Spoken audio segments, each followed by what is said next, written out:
Buenos días. Para mí es un gran placer comparecer ante esta comisión para exponer el grado de desarrollo del Pacto de Estado. Agradezco que se cuente con la Fiscalía para exponer nuestro punto de vista y alabo que realmente en esta comisión se tenga en cuenta y se llame a todas las personas, porque únicamente conociendo todos los puntos de vista y todos los prismas desde los cuales se puede analizar y ver la violencia de género, creo que acertaremos y avanzaremos en la lucha contra la violencia de género. Para mí también es un acto especial, porque lo acabo de decir en Petit Comité, es mi último acto como fiscal de Sala de Violencia de Género, porque me traslado a la Sala de lo Civil del Tribunal Supremo, a la Fiscalía de la Sala Civil del Tribunal Supremo, donde seguiré con la perspectiva de género en todo el ámbito civil y especialmente en materia de familias y menores, en el que considero que la visión de género, la perspectiva de género es importante a la hora de aplicar todas las normas que tenemos, el Código Civil y las normas forales en esa materia. La violencia de género sigue siendo una lacra, es la máxima manifestación de la desigualdad entre hombres y mujeres y, además, es una vulneración de los derechos humanos. Lo ha dicho el Convenio de Estambul, el Consejo de Europa en el Convenio de Estambul. Nos lo ha recordado recientemente la Organización Mundial de la Salud, al decirnos que 1 de cada 3 mujeres y niñas a lo largo de su vida van a ser objeto de violencia física o sexual.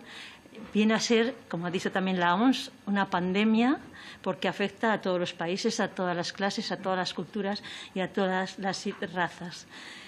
Eso, como también reconoce el Convenio de Estambul, es una manifestación histórica de la desigualdad entre hombres y mujeres, que siempre ha discriminado a la mujer y ha puesto límites a la mujer y a sus propios derechos. Y, por lo tanto, es una grave vulneración de los derechos humanos y es el mayor obstáculo para conseguir la igualdad entre hombres y mujeres. Esa igualdad de género que constituye actualmente el eje quinto de la Agenda de Desarrollo Sostenible y en que está tan implicado el Gobierno español. La violencia de género es estructural y por ello también debe ser, y por todas estas circunstancias, no es un supuesto privado que se debe resolver dentro de la familia, sino que es una cuestión de Estado. Por eso, el Pacto de Estado para la Violencia de Género alcanzado por unanimidad de todos los partidos políticos supuso un reconocimiento importantísimo a la violencia de género como una cuestión de Estado y, además, un respaldo económico. No hay que dudar que la ayuda económica es muy importante, porque nada que se quiera emprender y que sea realmente válido tiene coste cero. Pero, además, abrió un nuevo escenario esperanzador, que yo creo que llenó de esperanza a la sociedad en general y, en particular, también a la Fiscalía, porque supuso no solamente un escenario nuevo y esperanzador, sino también unos nuevos compromisos más actualizados y más vinculantes para todas las operadores, instituciones particulares que intervienen en la violencia de género. Es verdad que hay que seguir evaluando, hay que seguir desarrollando este Pacto de Estado, que era muy ambicioso. Y voy a empezar porque creo que es importante hablar de los efectos un poco de la pandemia sobre la violencia de género y sobre las víctimas de violencia de género. Durante la pandemia, la violencia de género se redujo el número de denuncias. Ello no quiere decir que disminuyese la violencia de género, simplemente que cambió y se adaptó a las circunstancias. El agresor no quiere golpear, no quiere matar a su víctima, lo que quiere es dominar, es controlar. Si durante la pandemia las mujeres no pudieron salir, no pudieron relacionarse con otras personas, si la propia mujer se plegó a esas circunstancias, entonces el control psicológico es suficiente, no es necesario ejercer la violencia física. Y esa es la razón por la cual hay que congratularse que, si el año 2019 hubo 56 víctimas, en el año 2020 solamente entre comillas, porque cualquier víctima es excesiva, ha habido 47 víctimas. Pero la cifra negra, desde luego, ha aumentado, como se pone de manifiesto manifiesto en el incremento del uso de los WhatsApp, de los teléfonos de ANAR con relación a los menores o de la 016 que la Delegación de Gobierno para la Violencia de Género puso a disposición de las mujeres. Y la propia pandemia nos ha demostrado que ha afectado de forma más importante a las personas más vulnerables, y las mujeres son las personas más vulnerables. Y no solamente ha afectado en el tema sanitario, sino en el tema económico. Mientras la crisis del año 2008 afectó más a los hombres, porque afectó más a la construcción, y todo el ámbito de la construcción está masculinizado, y todos los servicios secundarios como transportes y demás, esta pandemia ha afectado más a las mujeres y ha incrementado la brecha de género. ¿Por qué? Porque ha afectado sobre todo a los servicios de cuidados sociales, asistenciales, al trabajo parcial, al trabajo y a la economía sumergida, y ahí es donde más está la mujer.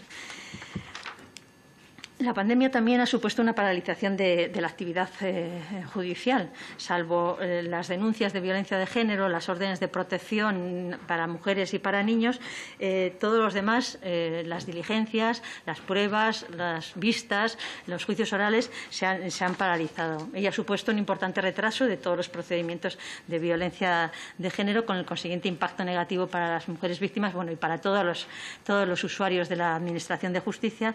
Y lo cierto es que este atasco va a costar bastante superarlo, porque actualmente tenemos los límites sanitarios, de tal manera que no se pueden convocar muchos juicios para no concentrar muchas personas. Y lo cierto es que no se han arbitrado medios para reforzar ni los juzgados de violencia sobre la mujer, ni tampoco la Fiscalía, para absorber este gran bloque de procedimientos pendientes.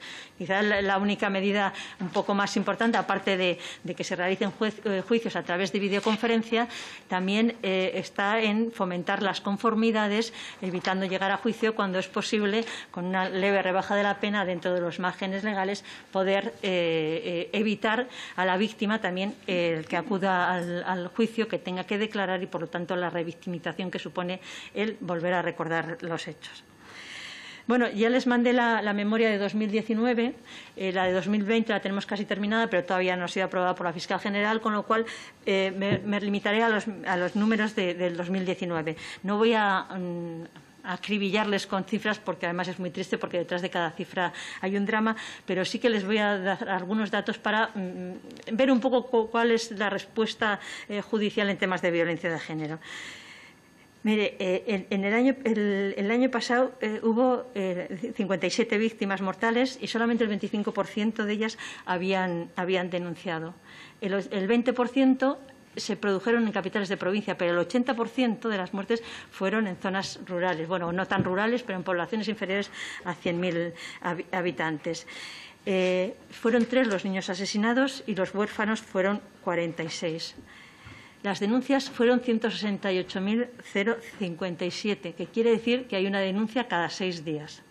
Pero de ellas, y es uno de los problemas que tenemos, solamente 1,95% fueron formuladas por familiares y un 2,80% los servicios asistenciales. Las órdenes de protección que se pidieron han aumentado el incremento, está entre el 70 y 71%, pero lo cierto es que sigue siendo desigual la respuesta judicial, porque hay desigualdad entre comunidades autónomas, incluso entre partidos judiciales. Por ejemplo, llama la atención que Burgos y Salamanca, en Castilla y León, superen el 95% de concesión de órdenes de protección, y sin embargo Valladolid se encuentra en un 50% aproximadamente. Y eso es uno de los temas que hay que solucionar, y que el Pacto de Estado tuvo en cuenta, y que también el Grevio, es decir, el grupo de seguimiento del Convenio de Estambul, que nos acaba de examinar a España sobre el grado de implementación del Convenio de Estambul, también pone de manifiesto que el Estado español, debido a esa organización administrativa tan compleja que tiene entre Administración central, Comunidad autonómica y Administración local, no tiene resortes suficientes para asegurar y garantizar un mínimo de igualdad de todas las mujeres víctimas de violencia de género, de recursos donde quiera que denuncie. Pero también es verdad que la orden de protección no se cumple. Existe un gran incumplimiento de las órdenes de protección que se conceden y realmente llega a ser el 16,3% de los delitos que se denuncian. Es decir, 29.000 denuncias por quebrantamiento de la orden de protección, bien como medida cautelar o bien como pena. Los asuntos civiles fueron 22.067. Quiere decir que no llega a un 15% de los asuntos penales, de tal manera que sigue siendo falso eso que se dice que la mujer utiliza la denuncia de violencia de género para obtener más beneficios en el ámbito matrimonial, o al menos un 85% de las mujeres ni siquiera piden medidas de regulación en el ámbito de la familia. Y las medidas cautelares civiles pues siguen siendo muy pocas, y las que afectan realmente a la suspensión de la patria potestad, a la suspensión de la guardia y custodia y a la regulación, suspensión o supervisión del régimen de visitas, pues no llega al 10%. Pero de estas 168.000 denuncias que les he dicho, solamente llegan a juicio 58.000. Todas las demás se quedan en el camino, y la razón fundamental por la que se quedan en el camino, aparte de por las peculiaridades de la violencia de género y las peculiaridades de la víctima, es por una cosa que se llama la dispensa del deber de declarar, que todos ustedes conocen. Esa dispensa va totalmente en contra de la consideración que el legislador quiso dar a los delitos de violencia de género como delitos públicos. Es decir, que no cabe el perdón, que cualquier persona tiene la obligación de denunciarlo. Pero si se cometen en privado, si el maltratador no comete en público, primero intenta arrinconar y limitar a la mujer y después comete la violencia dentro de casa. La única prueba, o casi la única que tenemos, es la declaración de la mujer. Si la mujer no se encuentra apoyada, protegida y respaldada, sino que se la cuestiona y se la maltrata en el ámbito judicial, pues obviamente retirará la denuncia, a veces porque ella misma se siente incapaz de seguir ese duro camino, y otras veces pues por presiones externas del agresor o del ámbito del agresor, o simplemente porque se siente muy sola y no puede seguir adelante. De tal manera que ese paso tan importante y tan doloroso que ha dado de denunciar los hechos, al final se vuelve en contra de ella, porque una sentencia absolutoria, un sobreseimiento provisional, una retirada de acusación, no es neutro, sino que supone que la mujer vuelve un pasito para atrás y el maltratador dice, ¿ves cómo lo he conseguido? Y eso es que luego hablaré de él, un ámbito en que se tiene que legislar y se tiene que modificar cuanto antes. Dentro del Pacto de Estado, bueno, como todos ustedes saben, es un documento muy complejo y muy heterogéneo. Tiene medidas muy ambiciosas y muy amplias y muy precisas que hay que regular. Hay otras que son muy concretas y muy de gestión, es decir, se une un poco el ámbito conceptual y de pensamiento con el ámbito de la gestión y el ámbito de la acción. Yo creo que son 5 las ideas principales que sustentan este pacto, y que son, en primer lugar, la ampliación del concepto de violencia sobre la mujer en los términos del Convenio de Estambul. En segundo, la mejora y la asistencia y protección de las víctimas, el acompañamiento de las víctimas incluso antes de la denuncia. La formación insistente, según refleja el Pacto de Estado, de los distintos profesionales, no solamente jurídicos, sino también educativos, sociales y asistenciales, la formación en perspectiva de género para poder atender a estas víctimas, la mejora de la respuesta institucional, que supone la coordinación de todas las instituciones a través de la actualización de los protocolos, y finalmente una mayor y más efectiva atención y protección de los hijos e hijas de las víctimas de violencia de género que viven, presencian o conviven con la violencia dentro del hogar, que tenía que ser el sitio más seguro para el desarrollo armónico del menor. Empezando por el primero, la ampliación del concepto de violencia de género. Bueno, pues esto es una exigencia que hay que hacer ya. De hecho, la única ley que se ha quedado atrasada es la ley nacional, porque la mayoría de las leyes de las comunidades autónomas ya lo han regulado en sentido amplio, incluyendo todas aquellas violencias que se cometen bien por ser mujer o bien que afectan de forma desproporcionada a la mujer. Indudablemente, dentro de ellos es incuestionable que se encuentra no solamente la violencia dentro de la pareja, sino la violencia contra la mujer fuera del ámbito de la pareja, las agresiones y abusos sexuales, porque según los datos estadísticos el 85% de el 87% de las víctimas son mujeres, y el resto son sobre todo menores. Luego afecta de una forma desproporcionada a la mujer y los delitos sexuales tienen un sesgo de género muy marcado. La mutilación genital, los matrimonios forzados, porque siempre son las niñas a las que se obligan a los matrimonios forzados, el tema de tratas con fines de explotación sexual, que también son fundamentalmente mujeres. Todos estos delitos, con independencia del marco en el que se cometan, no solamente dentro del ámbito de la pareja o expareja, sino también en el ámbito de la familia más amplio, en el ámbito laboral, en el ámbito público o social, todos estos delitos tienen que ser considerados violencia de género porque afectan a las mujeres de una forma desproporcionada. La idea, la opción política que se ha planteado es crear leyes integrales para regular las otras formas de violencia de género. Bueno, como hablábamos un poco a la entrada, es una opción política válida, pero hay que hacerlo muy bien porque es que si no, el problema es que se solapan, se duplican, incluso se entra en contradicciones y un poco afecta a la coherencia del propio sistema jurídico y al propio principio de igualdad.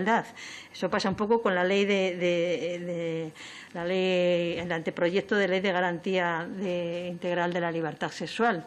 Intenta reproducir la Ley Orgánica 1/2004, pero no se da cuenta que después de la Ley Orgánica 1/2004, bueno, en mi modesta opinión, después de la Ley Orgánica 1/2004 ha habido otras muchas leyes, entre ellas la reforma de la Ley de Enjuiciamiento Criminal y el Estatuto de la Víctima, que nació, porque así lo dice la exposición de motivos, con la idea de compendiar todos los derechos de las víctimas, tanto procesales como extraprocesales. Volver a repetir otra vez todos esos derechos que la Ley Orgánica 1/2004 fue pionera y fue la primera vez que reconocía a la víctima sus derechos a ser informada, a ser atendida, a ser protegida, a respetar su intimidad. Todo eso, que fue innovador, ya no hace falta reproducirlo en la Ley de Integridad Sexual porque ya está, incluso más amplio, en el Estatuto de la Víctima. Por eso creo que es necesario, si se hace así y no se modifica la Ley Orgánica porque nadie la quiere tocar, es necesario ser muy rigurosos a la hora de legislar todas estas leyes integrales para que sean coherentes y para que encajen dentro del sistema y, desde el punto de vista de los operadores jurídicos, para que no nos supongan todavía mayores problemas de aplicación en la práctica de estas leyes que nacen para proteger a las víctimas. En todo caso, yo creo que la ley, la respuesta y la atención judicial de las víctimas, de las mujeres víctimas, debe seguir siendo ubicada en juzgados especializados que tengan su propio personal especializado, que tengan sus unidades de evaluación forense, que tengan sus equipos psicosociales y oficinas de atención a la víctima especializados. Yo creo que los juzgados de violencia sobre la mujer y la propia Fiscalía de Violencia sobre la Mujer son los órganos más cualificados para poder atender adecuadamente estos tipos de delictivos, lo cual supondría, desde luego, una ampliación de la plantilla en atención al número de delitos que se cometen. El segundo punto, que yo creo que es importantísimo, es el de los menores. El Pacto de Estado se muestra esencialmente sensible con el tema de los menores. La Fiscalía no solamente es una obligación legal en la protección de los menores, sino que es un compromiso inquebrantable desde el primer momento, la protección a los menores.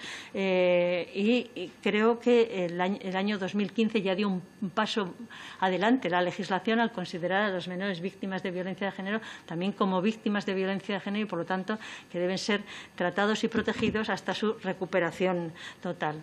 Los daños que la violencia de género produce en los menores, el vivir y presenciar, convivir y ser muchas veces víctimas o muchas veces utilizados para conseguir datos de la madre o para intentar mantener la relación, están estudiados a todos los niveles, producen alteraciones psicológicas, producen retrasos en la evolución y cuanto menos lo que hacen es establecer modelos de comportamiento violentos que con mucha posibilidad podrán reproducirlo en el futuro. Uno de los últimos estudios que ha hecho la Delegación de Gobierno sobre la violencia de género con relación al impacto de la violencia de género en los menores dice eso. Dice eso, oiga, que corremos ese riesgo, que es muy importante que corremos ese riesgo, pero pero no es inevitable. Hay que intentar tratar a estos menores para que no se produzca, porque la mayoría de las mujeres víctimas de violencia de género tienen hijos menores y en muchísimos casos estos menores han visto, han presenciado y han sentido la violencia de género y en muchos otros casos han sido también ellos víctimas de esta violencia, de insultos, de humillaciones, de maltratos o de control. Entre las medidas del Pacto de Estado pues también hay muchas y diversas medidas. Unas son más de tipo de intendencia, como son la de adecuar los juzgados con instalaciones adecuadas, con las cámaras GESEL, para intentar, también lo dice la Ley de la Protección a la Infancia y a la Adolescencia, que el menor es sujeto de derechos y hay que oírlo, porque tiene que decidir, o por lo menos tiene que dar su opinión sobre las medidas que se pueden adoptar. Indudablemente las medidas de suspensión de la patria potestad, de qué régimen de visitas, de si se supervisan, de si quiere ir con su padre o no quiere ir con su padre, le afectan totalmente. Realmente en esto, dado que tenemos pocas instalaciones, pues se ha hecho algo, se ha avanzado algo, pero todavía hace falta avanzar en ello. Otras son más de tipo económico y de ayudas, becas para estudiar o las declaraciones fiscales para aquellas familias amplias que se hacen cargo de los menores que quedan huérfanos. El año 2019 fueron 46 los menores que quedaron huérfanos, o incrementar las pensiones de orfandad. De hecho, la Ley 3 de 2019 incrementó las pensiones de orfandad cualitativamente, considerablemente, porque estaban establecidas en 140 euros y se ascendieron a 600 euros.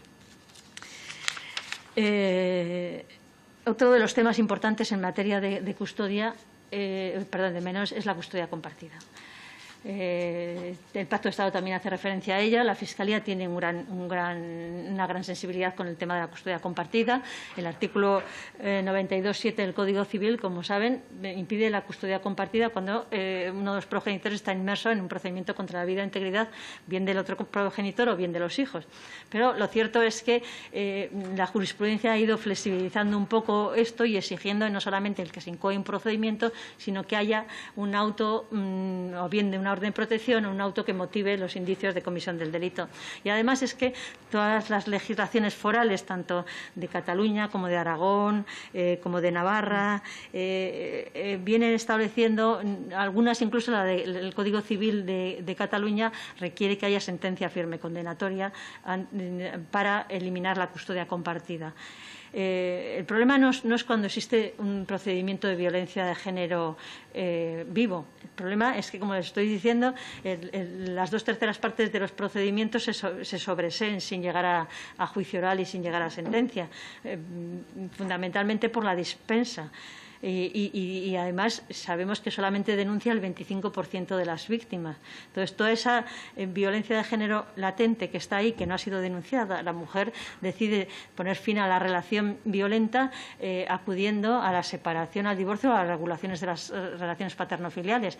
Pero claro, si no ha denunciado violencia de género, eso no lo asume el juzgado de violencia sobre la mujer, sino que le toca en el juzgado de violencia, el juzgado de familia que le corresponda, que no está especializado. Y ahí, aunque la violencia de género haya sido la causa de la separación o se haya incrementado, porque ese es un dato que está claro, que cuando la mujer decide separarse y lo manifiesta al agresor, aumenta la agresión, porque nota que pierde el control sobre la víctima. Entonces, en esos casos no está prohibida la custodia compartida, y vemos con muchísima frecuencia, incluso en los juzgados de violencia sobre la mujer, que hay divorcios consensuados y que se establece la custodia compartida entre el agresor y la víctima. Entonces, ahí seguimos teniendo un problema importante. El gremio también nos ha llamado la atención sobre precisamente eso, que los menores no se cumple el Convenio de Estambul, que requiere garantizar la seguridad y la integridad de los menores en los casos de crisis familiares, y además el que se tengan en cuenta siempre los supuestos de violencia de género a la hora de regular las relaciones entre padres, entre progenitores. Dice que no se cumple, porque hay mucha violencia que no se denuncia y ahí no se suspenden los regímenes de visitas. Y habla de nuevo con que la mediación, al no haber un equilibrio de fuerzas entre ambas partes, no cabe en en materia de violencia de género. Se ha avanzado, en cuanto al tema de los menores en la intervención psicológica. Antes era necesario, es una de las manifestaciones de la patria potestad, era necesario el consentimiento de ambos progenitores para someter a los hijos a tratamiento psicológico. Claro, el agresor no quería, nunca daba su consentimiento al tratamiento psicológico porque iba a aflorar esa violencia, porque los niños cuando son tratados hablan. Entonces se modificó en el Real Decreto 9 de 2018 el artículo 156 de tal manera que no es necesario ya el consentimiento del progenitor que esté incluso en un procedimiento de violencia contra la vida, libertad, integridad, bien del otro progenitor o bien de alguno de los hijos. Otro de los puntos importantes del Pacto de Estado son los puntos de encuentro familiar, y ahí sí que se ha avanzado muy poco. También la Fiscalía llama continuamente la atención que los puntos de encuentro familiar, dado que la resistencia de los órganos judiciales y de los propios fiscales, tengo que reconocerlo, a suspender las guardias y las visitas o la guarda y custodia, pues entonces la medida que más impone es la supervisión del régimen de visitas, y la supervisión se realiza en los puntos de encuentros familiares. ¿Qué ocurre? Que el punto de encuentro familiar, en principio, no estaba ideado para la violencia de género, estaba ideado exclusivamente, era un recurso para separaciones conflictivas, pero en muchos casos más del 60 o el 70% de los usuarios de los puntos de encuentro familiares son supuestos de violencia de género. Están saturados. A veces pasan 3 y 4 meses hasta que tienen plaza. La mayoría de los puntos de encuentro familiares están en las capitales de provincia o en los sitios grandes, y muchas veces se obliga, como dicen, nos cuentan a la unidad los fiscales delegados, que los niños tienen que hacer viajes de varios largos para estar 2 horas con el padre y volver otra vez. Pero sobre todo lo que preocupa más, por lo que estamos viendo, es que no tienen una regulación a nivel marco nacional. Es decir, que los puntos de encuentro familiares no se sabe muy bien qué funciones, porque tienen regulación cada punto de encuentro, y ni tampoco la especialización de los propios profesionales que sirven en estos puntos de encuentro. Esto también lo ha dicho la Fiscalía, lo dice en cada memoria, pero también lo ha dicho el Defensor del Pueblo, que es necesario un protocolo marco para regular las líneas de actuación básicas de los puntos de encuentro familiares, luego que cada uno pueda, dentro de ese ámbito que se marque, regularlo como estime oportuno, y además también regular qué especialización deben tener las personas que intervienen en esos puntos de encuentro familiares, y la obligación de remitir informes a los órganos judiciales cuando sucede alguna incidencia. En esto también el gremio incide en el informe del gremio, que es necesario regular ese traspaso de información entre los profesionales de los puntos de encuentro familiares y los órganos judiciales que han acordado la separación en divorcio o la medida de guarda y custodia. Yo creo que es importante, porque si a la Federación Española de Municipios y Provincias se le dan fondos como consecuencia del Pacto de Estado, yo creo que por esa vía se le puede indicar que tiene que fomentar e impulsar ese protocolo marco con los puntos de encuentro familiar, para conseguir unos puntos que sean especializados, que sean rigurosos y que sean profesionales a la hora de tratar a estos menores que realmente están viviendo una situación muy dura, bien por violencia de género, bien simplemente por el conflicto entre los progenitores. En cuanto a las reformas legislativas en estos puntos, pues se establecía, una de las medidas era establecer la suspensión del régimen de visitas y de forma imperativa en el caso de que los menores hubieran presenciado, sufrido o convivido con la violencia de género, el prohibir la visita de menores al padre condenado, que se encuentra en prisión condenado por violencia de género, y reforzar la audiencia del menor. Todos estos, la verdad es que a mí me chirría un poco con el interés todas estas medidas. Me parecen poco viables de llevar a la práctica, porque me chirría un poco con el interés superior del menor, que es el principio básico de actuación y que prima sobre cualquier otro interés legítimo a la hora de adoptar medidas de menores. Entonces, eso requiere un examen detallado, riguroso e individualizado en cada caso. Entonces, establecer imperativamente la suspensión del régimen de visitas me parece que es complicado si queremos basarlo en el interés superior del menor. Y además, es verdad que analizando el anteproyecto de ley de enjuiciamiento criminal, que está ahora en tramitación.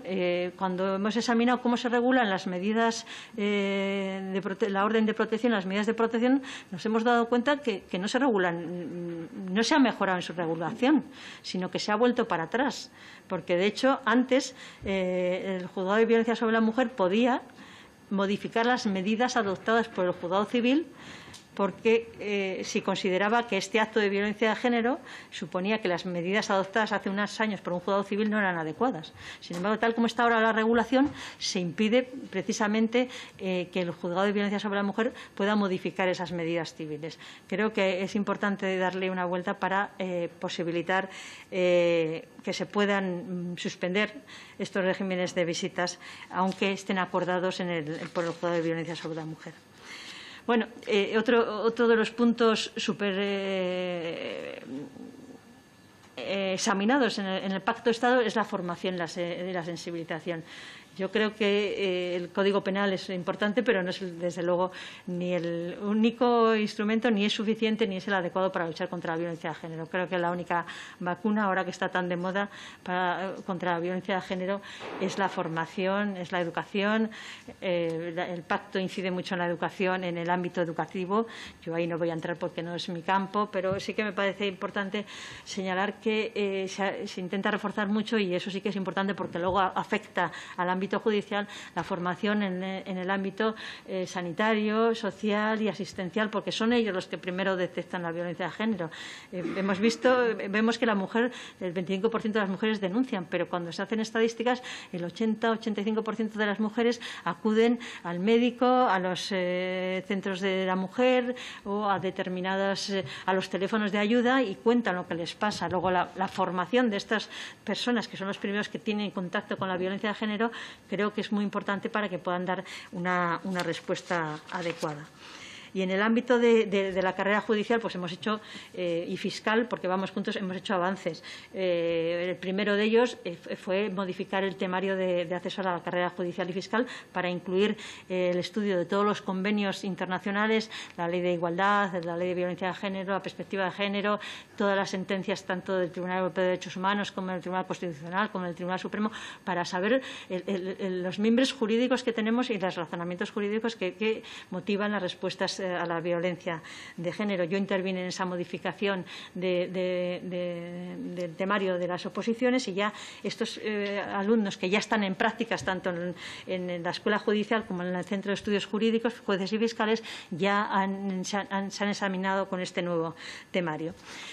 En tema de formación, bueno, pues como les decía a la entrada, es que el Ministerio Fiscal no tiene presupuesto propio. Entonces estamos a expensas de lo que nos quiera dar el Ministerio de Justicia. Entonces no podemos hacer ni marcar estrategias formativas ni iniciar nuevas formación si no es a través de quitar ese dinero, el poco dinero que tenemos, de otras materias igualmente importantes, como puede ser la lucha contra la corrupción, la lucha contra los delitos fiscales, etcétera, etcétera.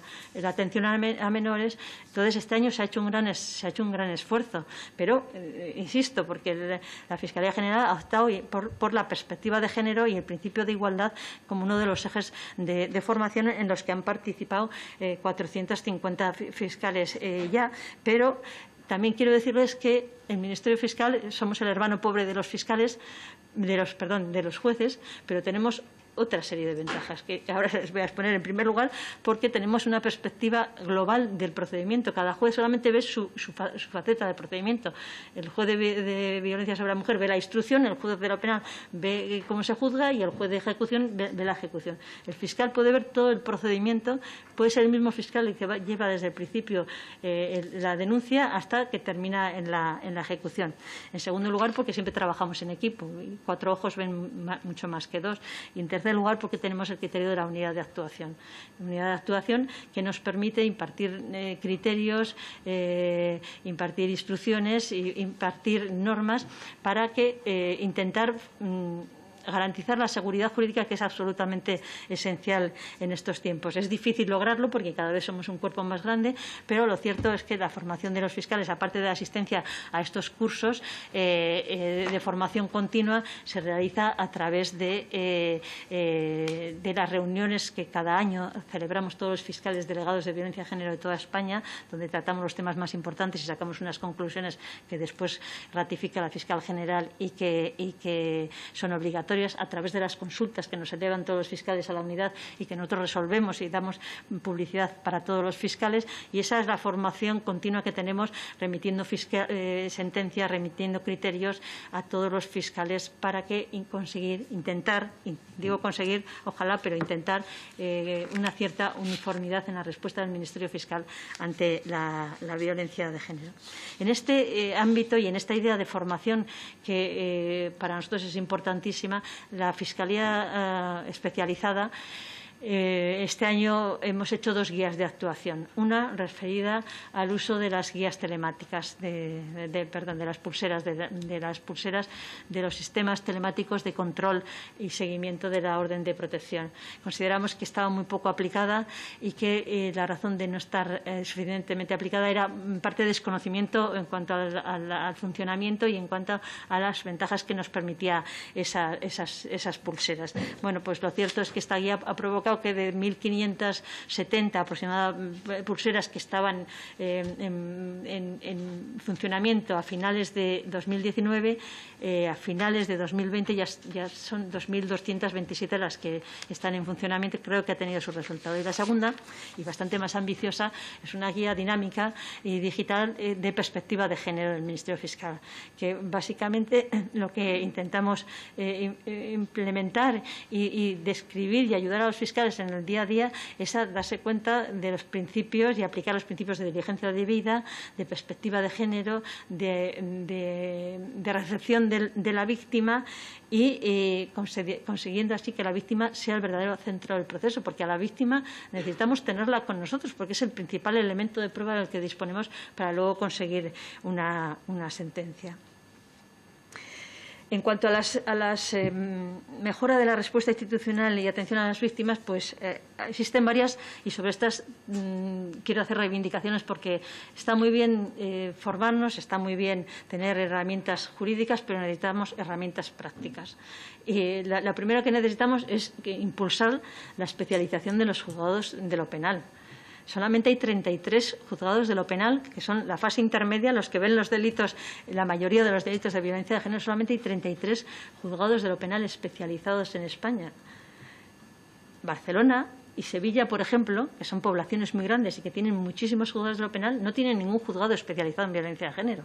Eso quiere decir que perdemos en especialización, que perdemos en concentración, porque los fiscales especializados, los médicos forenses, los psicólogos y los propios abogados del turno especializado tienen que ir como locos de un juzgado a otro porque están intercambiados, un juicio de violencia de género y otro que no lo es, y sobre todo que se pierde especialización.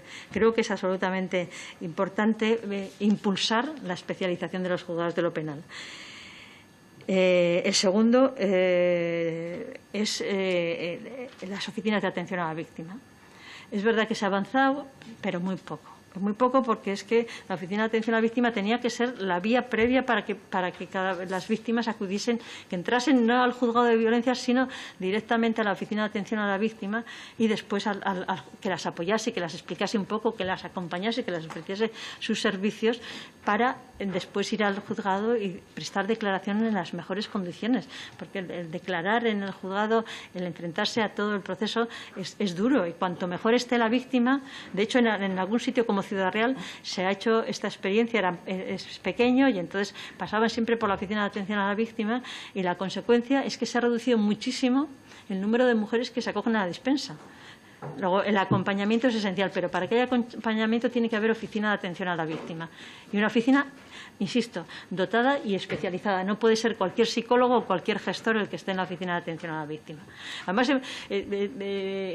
las oficinas de atención a la víctima dependen bien del Estado en los territorios ministerio o bien de las comunidades autónomas. Estamos viendo que es que hay una dispersidad grandísima de funciones. Unas oficinas hacen tratamiento que no deberían hacerlo porque lo suyo es acompañamiento, otras acompañan e intervienen en las exploraciones de los menores. En fin, debería unificarse un poco todo eso.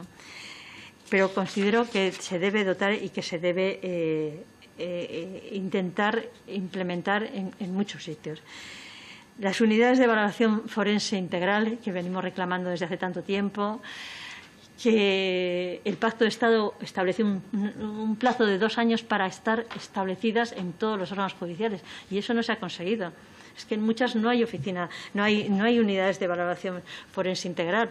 Se acaba de hacer, y lo alabo, un nuevo protocolo de valoración forense urgente. Pero ¿para qué sirve si no tenemos a la oficina de atención a la unidad de valoración forense en el juzgado de guardia?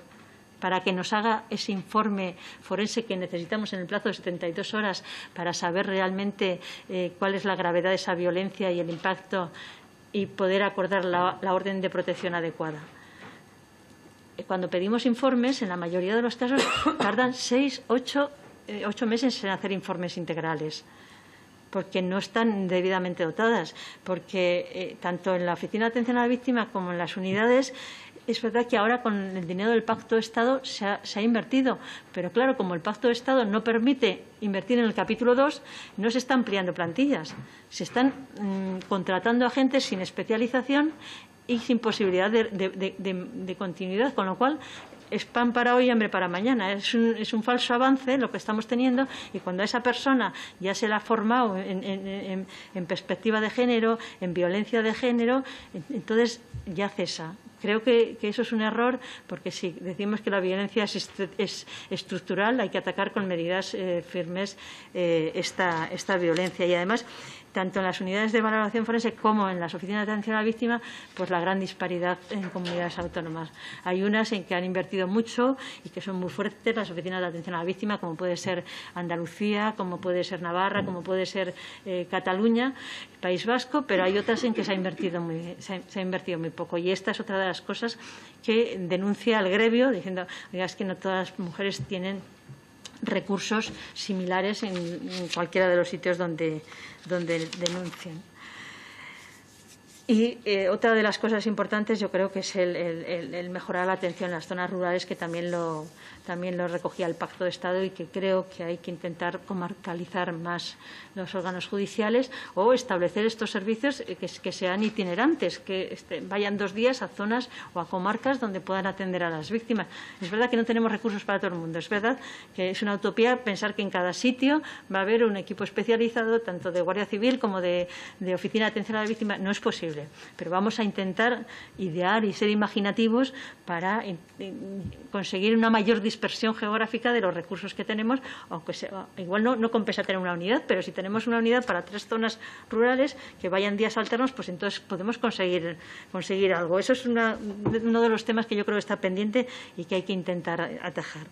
Y luego ya, en cuanto a la mejora de la regulación penal, bueno, del tema de la violencia digital y la ciberdelincuencia, las redes sociales son un instrumento maravilloso, pero también son un instrumento muy pernicioso y afecta mucho a la violencia de género y a la violencia de control. Son muchísimas las modalidades delictivas que se pueden cometer a través de las redes sociales, y lo cierto es que nuestro Código Penal pues no recoge todas. Reitero lo que dijimos en su momento, pero creo que tanto más importante que regular adecuadamente la ciberdelincuencia es el mejorar las medidas de protección a las víctimas de esta violencia. Porque, claro, de poco sirve una orden de protección, una orden de alejamiento. Lo que hay que hacer realmente es retirar inmediatamente esos contenidos y bloquear esas páginas. Y hoy por hoy el Código, la Ley de Enjuiciamiento Criminal no nos permite eso, y yo creo que eso es muy importante porque, aunque no consigamos, por lo menos evitamos el enorme daño que supone la imagen colocada en esa página. Bueno, otra de las más importantes de las medidas, que ya las he apuntado antes, el artículo 416, la dispensa. Creo que la dispensa debe debe ser regulada, debe ser suprimida cuando se es denunciante. La dispensa está desde la ley de enjuiciamiento criminal en el siglo XIX, pero en el siglo XIX se pensaba que todo se arreglaba en casa, que los trapos sucios se arreglaban en casa, no había violencia de género. Entonces, esa dispensa está pensada pues para la madre que va a la policía a preguntarle si su hijo ha estado en casa esa noche o no. Y la madre se encuentra en el compromiso de si dice la verdad, estoy dando elementos para acusar a mi hijo, y si digo la mentira estoy cometiendo. Entonces, para evitar ese problema se ideó el 416, pero no para una mujer que denuncia los hechos, que pide una orden de protección, que dice basta ya y pone en marcha un procedimiento de un juicio que es un delito público. Entonces, eso es una forma de privatizar, volver a privatizar la violencia de género, porque además la mujer se siente con esa presión y al final retira la denuncia. ¿Por qué? Porque muchas veces dicen que ellas no quieren que su marido ingrese en prisión, lo que quieren es que las dejen en paz, y cuando el marido sabe que ella es la única fuente de prueba, pues es muy fácil tocarla, es muy fácil convencerla, es muy fácil. La mujer víctima de violencia de género, cuando acude al juzgado, está absolutamente vulnerable. No es que seamos vulnerables, es que la violencia le ha provocado una situación muy vulnerable y de muchísima inseguridad. Entonces, cualquier cosa le decide a acogerse a la dispensa y terminar ese martirio que es el procedimiento. Porque las denuncias falsas, y esto es otro de los temas que tratamos mucho en la Fiscalía y que hacemos unas estadísticas todos los años, es otra falacia más. El número de denuncias falsas es un 0,073, me parece, por ciento. Es decir, que cada 12.000 denuncias una es falsa, es un 0,0079. Hacemos un seguimiento de todas las denuncias falsas. Entonces, el 416 hay que regularlo con cuidado. A mí me parece muy bien realmente la forma en que está regulado en el anteproyecto de la Ley de Enjuiciamiento Criminal. Creo que es acertado el impedir, cuando la persona sea denunciante, denunciante y esté personada, que no puede acogerse a la dispensa, y fundamental también el otro apartado que se regula, que es que no pueda acogerse a la dispensa una persona que sea familiar pero que haya sido testigo de un delito cometido contra menores. Claro, ahí es que no cabe dispensa alguna. El interés superior del menor está por encima de todo tipo de secretos y de conflictos de intereses que puedan existir. En cuanto a la orden de protección, pues sí, yo creo que sí que es necesario establecer unos indicadores o unos criterios objetivos para intentar limitar la discrecionalidad. Es verdad que cada caso es un mundo y que es necesario valorar realmente los indicios de esa violencia y los indicios del riesgo. Y disponemos de la valoración policial del riesgo, y el sistema Biogen ha hecho una instrucción, ha modificado de acuerdo con el Pacto de Estado los indicadores de la violencia de género, y se ha avanzado muchísimo, pero necesitamos las unidades de valoración forense, que el médico forense haga un informe más amplio para poder evitar un poco, para poder valorar adecuadamente cuál es el riesgo y la protección de las víctimas. Porque lo cierto es que, aunque el número de víctimas no haya disminuido mucho, creo que sí que ha disminuido. Creo que la lucha contra la violencia de género es una carrera de fondo, y que estamos en el buen camino, que hemos avanzado mucho, que cada vez hay menos mujeres que hayan denunciado que pierden la vida, que son asesinadas, de tal manera que hay que interpretarlo en el sentido de que la protección es eficaz y produce sus efectos, y por lo tanto seguimos siendo el país que está a la cabeza y que damos cifras oficiales desde el primer día de las víctimas de violencia de género, y estamos muy por debajo de otros países que están por encima de nosotros en otros ámbitos, como puede ser Francia, como puede ser Inglaterra o como puede ser la propia Alemania, que en estos países, extrañamente, durante la pandemia ha aumentado mucho el número de víctimas mortales. Así que creo que igual me he extendido un poco. Muchísimas gracias por su atención y quedo dispuesta a responder a preguntas. Muchísimas gracias, señora Martín, por su exposición tan exhaustiva y también, además, tan rica como ha compartido en estos momentos. Y pasamos al turno de los grupos parlamentarios. Recuerdo que tenéis 5 minutos en cada intervención y después habrá un segundo turno de réplica con 3 minutos. Comenzamos con el Grupo Parlamentario Ciudadanos, la señora Muñoz. Gracias, presidenta. Buenos días, señora Martín. Bueno, hemos estado hablando de la memoria anual de la Unidad de Violencia contra la Mujer del año 19, pero a mí me gustaría introducir pues, los datos del año pasado, ¿no? Como también ha hecho usted. Hablamos de alrededor de 45 mujeres asesinadas a manos de sus parejas, datos que suponen un descenso de 10 mujeres con respecto al año anterior, pero sigue siendo pues, una cifra atroz siempre que hablamos de víctimas, también lo ha dicho usted. Este año de pandemia lo que ha pasado es que se han producido de forma distinta o con distinta intensidad los actos de violencia. La pandemia y las medidas adoptadas para reducir pues, la movilidad, ¿no? Y esas medidas restrictivas empleadas por las administraciones públicas han hecho que las mujeres víctimas de violencia pues, tengan que vivir o convivir más tiempo con sus agresores. Además, han transcurrido 15 años desde la aprobación de la Ley contra la Violencia de Género en nuestro país y, sin embargo, pese a innegables avances en esta materia, la violencia machista sigue siendo una lacra social que atenta contra los derechos humanos y fundamentalmente contra el de las mujeres. En relación a los compromisos adquiridos por parte de las distintas administraciones públicas y en particular por la Administración General del Estado, el Gobierno de España sigue teniendo tareas pendientes en este ámbito y cabe destacar que muchas de estas medidas son en cuanto al Pacto de Estado contra la Violencia de Género, ¿no? Pendientes de desarrollar. Me gustaría recordar que hace unas semanas mi grupo parlamentario en el Pleno del Senado presentó una proposición de ley de medidas para el desarrollo del Pacto de Estado contra la Violencia Machista. Una de las mayores novedades de nuestra ley era la ampliación del concepto de violencia de género a todos los tipos de violencia contra las mujeres recogidos en el Convenio de Estambul, ¿no? A fin de contemplar las violencias que sufren las mujeres por parte de personas con las que no mantienen o no han mantenido convivencia, también la violencia sexual, la violencia económica, la del tráfico y trata con fines de explotación sexual, mutilación genital femenina o matrimonios forzados. Esta ley también preveía un plan de acompañamiento y asesoramiento personalizado con asistencia a víctimas y a sus hijos y a las personas sujetas a tutela o guardia y custodia. En fin, una serie de medidas, ¿no? En las que el proyecto de ley de mi grupo pues, también contemplaba ampliar prohibiciones recogidas en el artículo 83 del Código Penal o incorporar pues, el acoso sexual para supuestos concurrentes en el acoso por razón de género.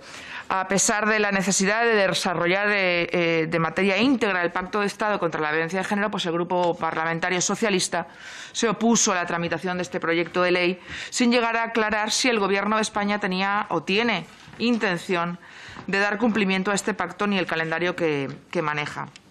En cuanto al informe que usted pues bueno, ha resumido, ha venido a presentar esa memoria, querría hacerle algunas preguntas en cuanto al número de mujeres víctimas en 2019.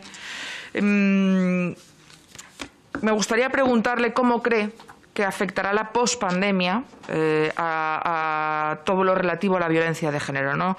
¿Qué medidas cree que pueden ser prioritarias a adoptar en el ámbito judicial para combatir esa violencia machista en un contexto en el que nos adentramos en una gran crisis económica y social y que padeceremos en los próximos años, ¿no?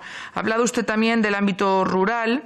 Nos gustaría saber qué medidas pueden adoptarse tanto en los cuerpos y fuerzas de seguridad del Estado como a nivel judicial, para mejorar la detección en casos de violencia de género del entorno rural y cuántas mujeres, si tienen la cifra, habrían presentado denuncia previa a su asesinato y vivían en entornos rurales, ¿no?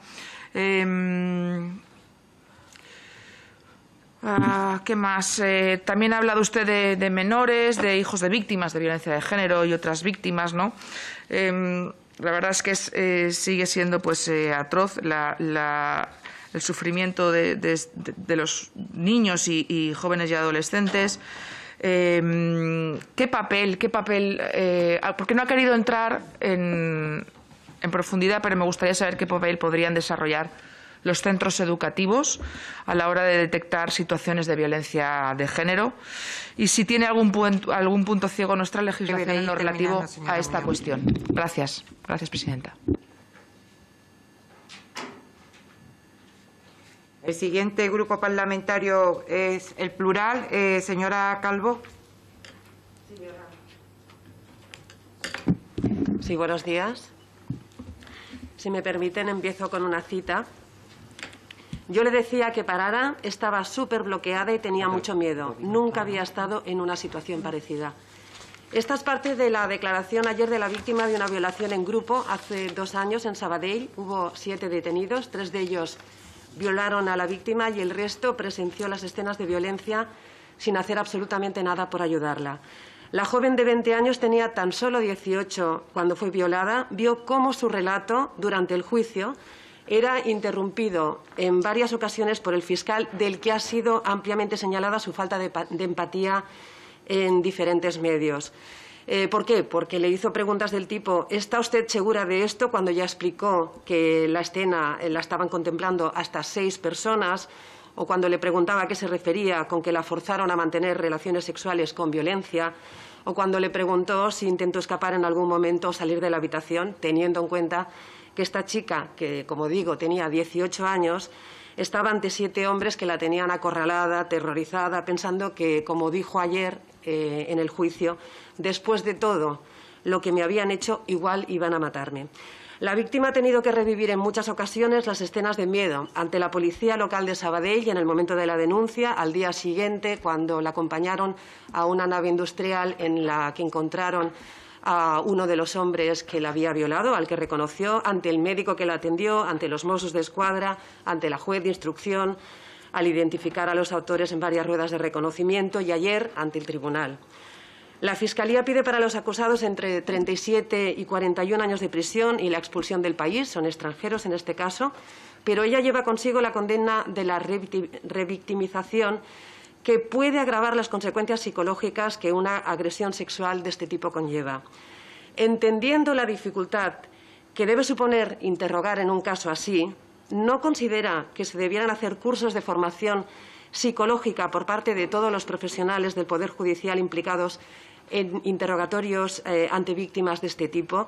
Es cierto, y antes usted lo recordaba, que el Consejo General del Poder Judicial ha creado un curso obligatorio de perspectiva de género para los jueces que consta, lo he repasado hace un momento, de un módulo general que forma en legislación nacional e internacional en la materia y en conceptos básicos como el principio de igualdad, la prohibición de la discriminación y también otro específico en el que se ven cuestiones relativas a cada tipo de juzgado, brecha salarial, conciliación, sistema tributario, regímenes de visitas o igualdad en el ámbito de la extranjería.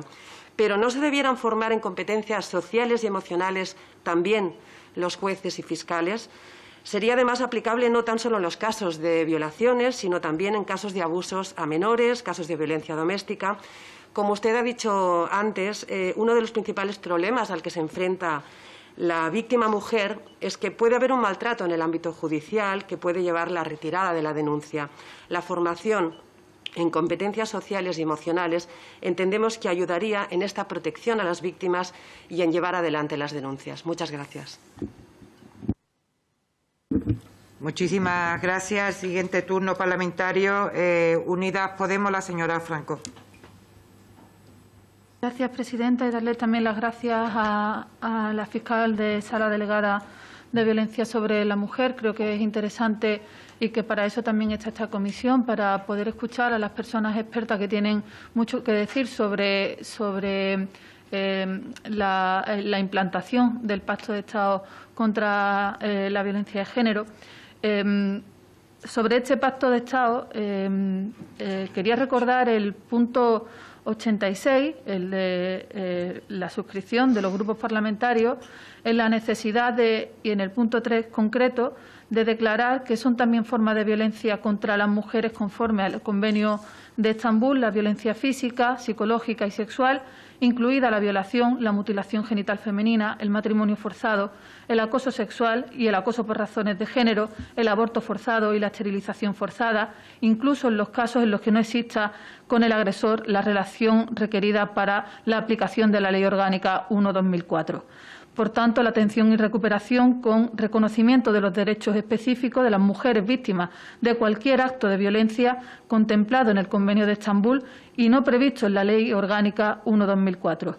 Se regirá por las leyes específicas e integrales que se dicten al efecto de adecuar la necesidad de intervención y de protección de cada tipo de violencia. Hasta que se produzca ese desarrollo normativo, las violencias de género reconocidas en el Convenio de Estambul recibirán un tratamiento preventivo y estadístico en el marco de la Ley Orgánica 1/2004. Asimismo, la respuesta penal en estos casos se regirá por lo dispuesto en el Código Penal y en las leyes penales especiales. Creo que era importante tener en cuenta este apartado del Pacto contra la Violencia de Género, porque la ley actual tiene algunas deficiencias todavía, que es lo que viene la Ley Integral por las libertades sexuales a intentar cubrir. Me refiero a, en primer lugar, poner en el centro el consentimiento, es decir, la libertad de la mujer. En segundo lugar, eliminar la diferencia entre abuso y agresión. Y en tercer lugar, también tener en cuenta a todos aquellos tipos de violencia que la Ley 1/2004 no reconoce y que tampoco está en el Estatuto de la Víctima, porque básicamente la Ley 1/2004, que fue un gran avance en su momento, solo reconoce la violencia de género y no las violencias machistas. Esto es, violencias que se dan en el ámbito de la pareja o de la expareja, simplemente. Creo que por eso mismo es una buena noticia que además el Gobierno esté avanzando en uno de los puntos de la ley que se está tramitando, que espero pronto se presente, sobre la Ley Integral por las libertades sexuales. En concreto, en el Plan España te protege, se anunció esta misma semana intervención del Ministerio de Igualdad y acuerdo en el Consejo de Ministros de la apertura de los centros de atención integral a las víctimas de violencia sexual mayores de 16 años, que serán centros de atención 24 horas, que se esperan que estén abiertos antes de 2023, 50 centros en 2 años, para pues precisamente velar porque esas víctimas de violencia sexual sean atendidas. Creo que es importante también hacer referencia a algunos datos como que la macroencuesta realizada y presentada en los últimos meses viene a decir que casi 1 de cada 2 mujeres han sido a lo largo de su vida víctimas de algún tipo de violencia machista, sea sexual, psicológica, económica, de algún tipo de violencia machista a lo largo de su vida, tengan la edad que tengan y venga el agresor de mano del agresor que venga. 2,8 millones de mujeres han sufrido violencia sexual, acoso sexual, dado también por el 98% de ese acoso sexual por manos de hombres, y que hay una enorme, esta macroencuesta pone de manifiesto que hay una enorme falta de denuncia, un enorme silencio para tanto la petición de ayuda, ya sea a organismos especializados como a propios familiares o personas de confianza de la mujer agredida, como falta de denuncia en general. Es decir, solo el 8% de la violencia sexual es denunciada. Esto significa que hay un 92% de mujeres que han sido agredidas que no lo han dicho, que no han podido acceder a esa ayuda. Creo que en este sentido hay que hablar también de otros tipos de violencia. Por ejemplo, la violencia de género psicológica, que incluye también la intimidación, la persecución, el minar la moral de la mujer o minusvalorarla, la manipulación de la mujer, o incluso también la violencia vicaria, que es algo absolutamente horroroso y doloroso. Termino con esto, Presidenta. Absolutamente horroroso y doloroso, que es usar a los hijos y a las hijas para hacer daño a la mujer, porque saben que ese es el punto débil de la mujer. En este sentido, simplemente quería hacerle una pregunta, y es si podría hablarnos sobre el tratamiento de esta forma de violencia en los tribunales, cuáles considera que son los retos y los obstáculos que hay a los que se enfrenta la justicia en estos tipos de violencia, y si tiene el dato de números de sentencias que incluyen esta forma de violencia, la vicaria y la psicológica. Muchas gracias. Muchísimas gracias.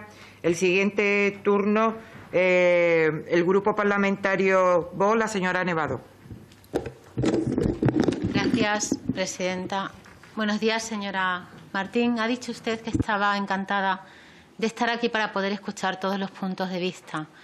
Yo le quiero mostrar con hechos reales cómo actúa la justicia y le ruego que haga algo por impedir que lo que le voy a contar siga sucediendo. Una pareja con un niño de 3 años decide divorciarse de mutuo acuerdo y pactan una custodia compartida. Jamás hubo un episodio de violencia ni de denuncias. Se trataba a priori de una decisión conjunta y pacífica de continuar sus vidas por separado. Si bien es cierto que la decisión la toma él y que ella en alguna ocasión le había amenazado con destrozarle la vida si se separaban, él jamás lo consideró. No había ningún motivo. Tras un largo día de trabajo, el hombre llega a casa y se le impide entrar. Lo primero que piensa es que se trata de una broma. Al otro lado de la puerta, su mujer, con un tono sobreactuado, llama a la policía para que se lo lleven. Y así sucede. 2 días después recibe una llamada de un agente. Tiene que entregarle una citación judicial que debe declarar de forma inmediata como imputado por delitos de abuso sexual y maltrato a su hijo de 3 años. No se puede creer lo que está leyendo y entra en shock. Es obvio que alguien le ha recomendado semejante burrada a esta mujer. Él se enfrenta a un interrogatorio de extrema dureza. Días después de que su hijo haya sido sometido a todo tipo de pruebas físicas por parte del equipo forense del juzgado y se haya determinado que no hay daño alguno en el niño compatible con las denuncias de la madre. El día 31 de mayo de 2016, la madre destroza la casa, roba todo el dinero y objetos de valor del hombre y se lleva al niño a paradero desconocido, incurriendo en un delito de sustracción de menores.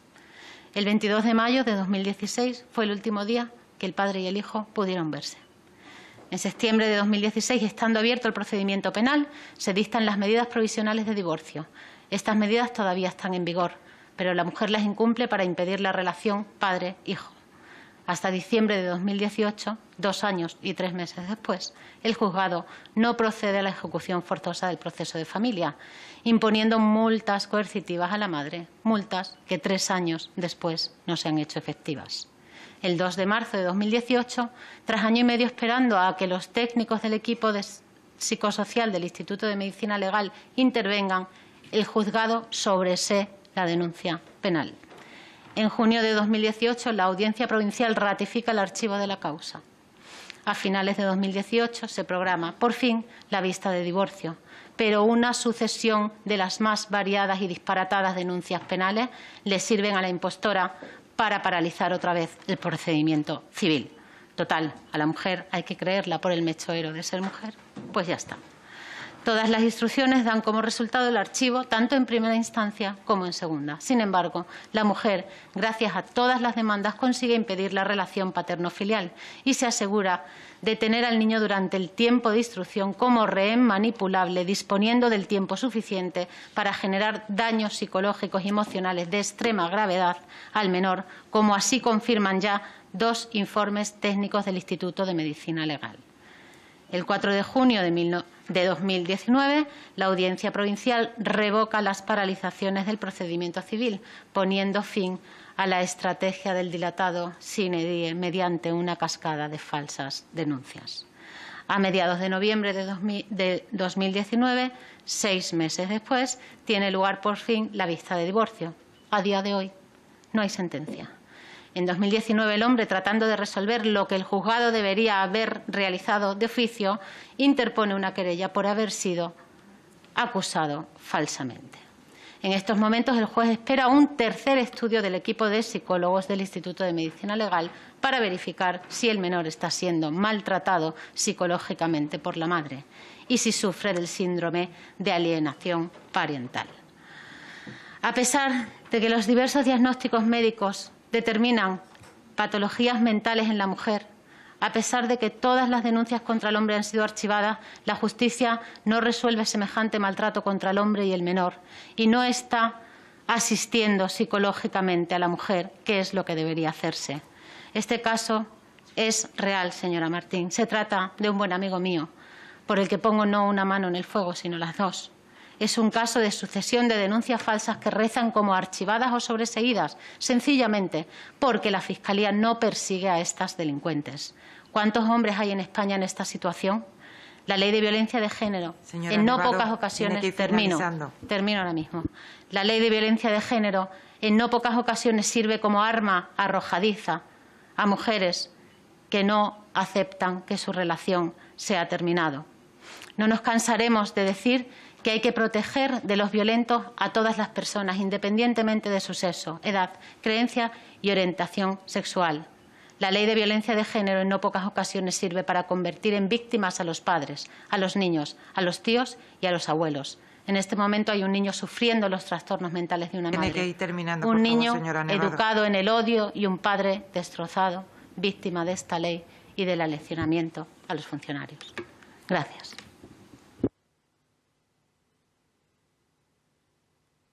Muchísimas gracias, señora Nevado. Continuamos con el Grupo Parlamentario Popular, la señora Becerril. Muchísimas gracias, presidenta. Mi agradecimiento en nombre del Grupo Popular a la señora Martín Nájera. Es un honor recibirla en nuestra comisión para que nos informe de un tema tan importante como el Pacto de Estado contra la Violencia de Género. Porque para nuestro grupo político la defensa de las mujeres víctimas de violencia y la lucha contra esta lacra es una cuestión de Estado. Y ha quedado más que demostrado porque allá donde gobernamos impulsamos acciones y leyes para proteger a las mujeres y a sus hijos. Lo hicimos, lo hacemos y lo haremos porque nuestro compromiso para acabar con la violación de los derechos humanos y libertades fundamentales que supone la violencia contra la mujer es inamovible. Durante los 10 años que trabajé en el Parlamento Europeo como miembro de la Comisión de Mujer y de Justicia, llevé a cabo la Directiva 2012/29 sobre derechos, protección y apoyo a las víctimas del delito, la cual contiene un importante paquete sobre víctimas de violencia de género en los procesos penales. También fui ponente de la directiva conocida como la EPO, la Orden Europea de Protección de Víctimas, para que en cualquier país del mundo reconocieran las órdenes europeas nacionales sin necesidad de hacer pasar a las víctimas por el calvario de tener que denunciar en un país extranjero, donde estarían solas y posiblemente huyendo de sus agresores. Me gustaría saber su opinión como fiscal sobre cómo han funcionado estas órdenes en España y si hay suficiente conocimiento por parte de fiscales, jueces, colectivos que trabajan con las víctimas y también de las mujeres víctimas de que pueden utilizar ese instrumento. Creo que coincidimos todos cuando decimos que para acabar con la violencia de género hace falta unidad. Por eso no entendí por qué Podemos no se sumó en el 2017 al Pacto de Estado. El compromiso del actual Gobierno no puede verse comprometido porque su principal socio no apoye este pacto y además tiene a su cargo el Ministerio de Igualdad. El Grupo Popular ha comprobado cómo se están ralentizando la realización de las medidas del Pacto de Estado contra la violencia de género y por ello hemos presentado una PNL en la que exigimos a la ministra de Igualdad un informe de cumplimiento de 204 medidas del Pacto contra la violencia de género, ya que no hay tiempo que perder, como hemos visto tras escucharla y leer lo que usted nos ha mandado. Y es que en el año anterior a la pandemia hubo un repunte con 59 víctimas, de las cuales solo 15 habían denunciado. Esto me lleva a mi primera pregunta. ¿De qué manera cree usted que se puede concienciar a las víctimas sobre la necesidad de denunciar? Ya que sin denuncia no hay protección. Comprendo que el miedo, la presión familiar, la dependencia económica y social del agresor son factores de peso, pero hay que ofrecer una salida a las mujeres para que rompan ese círculo de dolor y muerte. ¿Cree usted que vamos marcha atrás en materia de protección de víctimas? En muchos casos, a pesar de las denuncias, las mujeres acaban siendo asesinadas. Según usted, ¿qué falló en esos casos? ¿Tenían la mayoría de ellas medidas de protección? ¿Se dan las suficientes órdenes de protección y se controla bien el cumplimiento? ¿Por qué esa reticencia en otorgar medidas cautelares o de control como medios telemáticos cuando algunos casos son muy claros? ¿Y por qué la disparidad entre provincias a la hora de conceder más o menos medidas de protección? Las últimas estadísticas muestran que la mayoría de los crímenes no se produjeron en las capitales. Según usted, es necesario aumentar la protección con más medios económicos y humanos, más especialización entre policías, guardias civiles en otras localidades. Y hablamos casi siempre de fallecimientos, pero no hay que olvidar que los agresores no siempre logran su fin, sino que en muchas ocasiones la familia, hijos, amigos lo evitan, pero también resultan heridos. Y en muchos casos de gravedad, ¿qué tipo de protección tienen las víctimas colaterales? ¿Qué protección tienen los hijos de las mujeres maltratadas? Sabemos cómo en algunos casos los padres utilizan a estos hijos para infligir el máximo dolor. Me preocupa el tema que ha hablado de la custodia compartida, que incluso con procesos ya funcionando no se paran. ¿Con qué medio cuenta el Ministerio Fiscal para alejar a los menores de los progenitores que son dañinos o se ha demostrado que son dañinos para ellos? En el 2020, ya en un contexto de confinamiento, 46 mujeres fueron asesinadas. Cifras más bajas, pero ello no quiere decir que la violencia disminuyera, porque aumentó el acoso y la violencia psicológica. ¿Cómo valoraría usted la situación en esta época de pandemia? También disminuyeron las denuncias. ¿Responde esto al miedo de vivir más tiempo con su agresor? Bueno, tengo más preguntas, ¿no? Pero las dejaré, si no, para la réplica, porque me gustaría también saber sobre los jóvenes y el uso de la tecnología. Me interesa mucho el delito de ciberacoso, porque en la Unión Europea yo defendí porque el stalking no era un delito que estuviera en todos los estados. De hecho, yo creo que España no lo tenía. Me gustaría saber exactamente de qué manera se persigue ahora en España, si cree que está suficientemente penado, si son conscientes los jóvenes de sufrir acoso. Señora Becerril, por ser online se minimiza. Ya se iré en la réplica. Gracias. Muchísimas gracias. El siguiente turno, el Grupo Parlamentario Socialista, la señora Canales. Muchas gracias, presidenta. En primer lugar, me gustaría darle las gracias y la bienvenida a la fiscal a esta comisión de seguimiento del Pacto de Estado contra la Violencia de Género.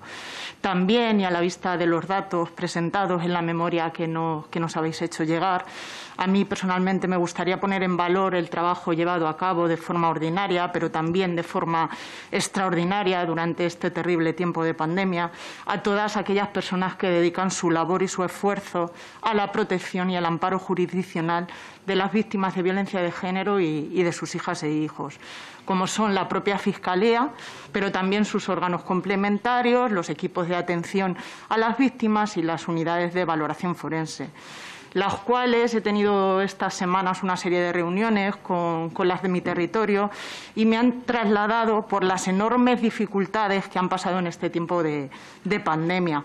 Basta observar los datos del observatorio que nos mostraban desde el Poder Judicial la semana pasada, cómo en las zonas rurales, zonas como la mía, como Cuenca, durante este tiempo se ha producido un incremento notable de los casos de violencia machista.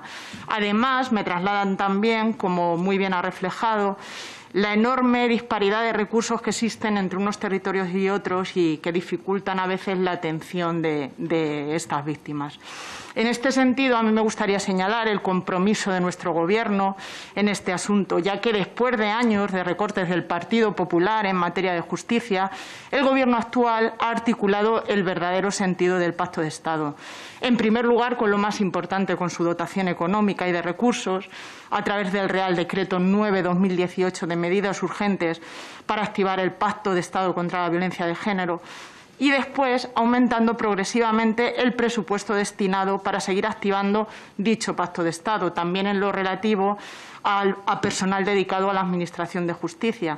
Precisamente va a ser en este año, en 2021, con la aprobación de los presupuestos generales del Estado, donde se va a producir un aumento de la partida ministerial que será de más de un 8% para 2021 y que además se verá transformado en un aumento de la plantilla de jueces, fiscales y esos otros órganos complementarios. Casi un 79% de este presupuesto irá destinado a la creación de nuevas unidades que hemos visto que son tan necesarias para hacer los procedimientos más homogéneos entre los territorios.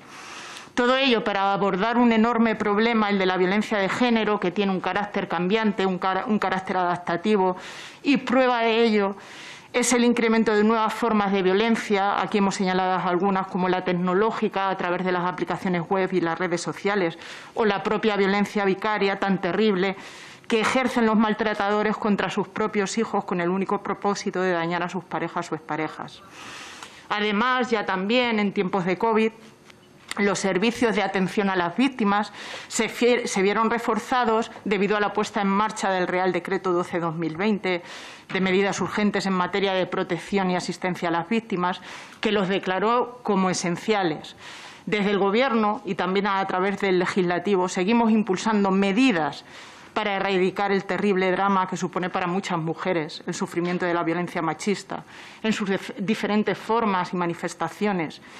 Cabe señalar algo muy importante, que es la futura LOMLOE, la futura Ley de Educación, que va a ser un revulsivo en materia de concienciación y sensibilización. Porque todos y todas los que estamos aquí presentes sabemos que la verdadera vacuna para luchar contra este terrible drama está en educación. Por eso también mostrar nuestra condena radical, nuestro rechazo por el PIN parental, una vez más, que el Gobierno de Murcia, apoyado en la ultraderecha, pretende implantar. También el Gobierno seguirá trabajando en la protección de los más vulnerables a través de la futura Ley de Infancia y Adolescencia o en una futura ley de trata, que es fundamental para erradicar la explotación sexual que se da en nuestro país con motivo de la prostitución de mujeres. Nuestro país ha sido y es un referente mundial en la lucha contra la violencia machista y el compromiso del Gobierno hará que siga siéndolo, no nos cabe duda. También me gustaría felicitar a la Fiscalía por la elaboración de las 2 guías a las que hacía referencia, pero especialmente me gustaría felicitarla por la guía de actuación con perspectiva de género en la investigación de los delitos de violencia de género y que ahonda en el cumplimiento íntegro del Pacto de Estado, fortaleciendo la intervención del Ministerio Fiscal con perspectiva de género. Es fundamental que eliminemos de la Fiscalía malas praxis como las que hemos podido ver estos días en los medios de comunicación con el juicio de Sabadell. En esta guía se señala, entre otros aspectos, el carácter perverso de la dispensa no declarar del artículo 416 de la Ley de Enjuiciamiento Criminal y de cómo no debe entenderse como un beneficio para los testigos y no revictimizando aún más a las mujeres víctimas. También en esta guía tan importante se apuesta por la formación de los fiscales, que desde mi grupo parlamentario consideramos tan importante, y en la mejora de la protección de las víctimas y de sus hijas e hijos a través del refuerzo de Biogen.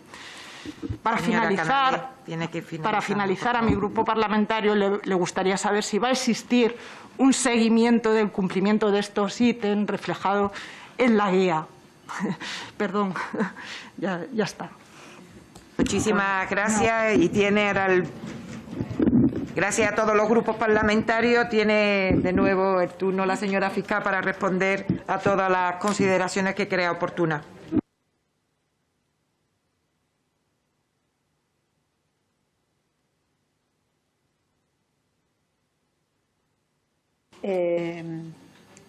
Las primeras se referían un poco a los 15 años de vigencia de la ley y la actuación en medidas en ámbito judicial y sobre todo en el ámbito rural.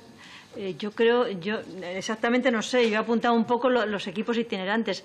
Hay que intentar dispersar los escasos medios especializados que tenemos, pero no podemos llegar a todos los sitios. Hay que ser realistas e intentar primar, priorizar y utilizar mejor los recursos que tenemos. Entonces, yo he dicho lo de itinerantes. Yo soy partidario de la comarcalización.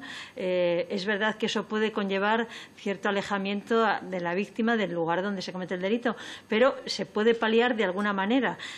Por ejemplo, como han hecho alguna comunidad autónoma, estableciendo medidas de desplazamiento a esa víctima a otro lugar, que por otra parte ayuda, porque también en los sitios pequeños es muy duro denunciar cuando el guardia civil del cuartelillo es el que juega las cartas todos los días con el marido. Entonces, a veces la separación, ir a un centro donde esté especializado el guardia civil que te va a recibir declaración, si te facilitan el traslado, creo que puede beneficiar a la víctima. O sea, yo lo que pido es un poco de imaginación y hablar con la gente de los pueblos a ver cómo se puede paliar este problema. En cuanto a la actuación de los centros educativos, yo, desde luego, no estoy capacitada para ello, pero lo que sí que la Fiscalía detecta y lucha contra ello es que hay mucha información sobre síntomas, indicios de violencia de género que solamente surgen cuando la víctima ha muerto. Y la gente dice, ya lo sabía. Hombre, no. Y los centros educativos y los centros asistenciales y los educadores, todas estas personas que intervienen con las víctimas, tienen la obligación de denunciar, porque lo dice la ley de enjuiciamiento criminal. Entonces, entiendo el deber de confidencialidad, pero todo tiene un límite y cuando hablamos de un delito público ese límite es la denuncia. Pero bueno, vamos a decir, no se denuncia porque si la víctima no está decidida a denunciar, pues denunciar en contra de ella efectivamente puede provocar mayores daños a la víctima que ayuda. Bueno, vamos a optar por la línea intermedia, vamos a ponerlo en conocimiento y eso es lo que está luchando la Fiscalía, porque hay un protocolo entre todos estos servicios asistenciales y educativos, un protocolo que en los casos más graves y que el educador note que está en peligro, nos lo pongan en conocimiento a nosotros, que no tenemos obligación de denunciar, sino que podemos abrir unas diligencias de investigación y recabar más datos a médicos o incluso a las unidades, a la UFAN o a la Guardia Civil para que nos dé más datos y entonces ya decidir si denunciamos o si hay que atenderla de otra manera. Pero esa información que quede ahí estanca, que no llegue a los demás operadores y que salga cuando ya se ha producido lo que no se debía haber producido, a mí siempre me produce una sensación muy grande de fracaso. Esa es la verdad. En cuanto a lo que ha dicho la señora Calvo del Grupo Plural, pues efectivamente es que no puedo decir más con relación a la actuación del fiscal en el tema de la violencia, de la violación de Sabadell. Estoy de acuerdo, eso no se debía producir nunca. Creo que cada vez se produce menos. Pero también quiero decir que se están barajando penas de 37 y 48 años. Entonces, posiblemente el fiscal lo que intentaba era afianzar el relato de hechos, lo que pasa es que lo hizo sin ningún tipo de sensibilidad ni empatía. Si eso se le explica a la víctima, mire, insisto un poco porque esto es importante, porque estamos pidiendo una pena muy alta, pues la víctima lo hubiera recibido de otra manera y no como un cuestionamiento. Efectivamente, falta educación en artes psicológicas y, de hecho, en las reuniones que hacemos los fiscales los últimos años hemos llevado a víctimas y hemos llevado a psicólogos que nos expliquen precisamente cómo tenemos que recibir a la víctima, cómo tenemos que interrogarla y cuáles son las malas praxis, incluso de gestos o de postura, o de mirar al reloj, o de ¿por qué me dice esto?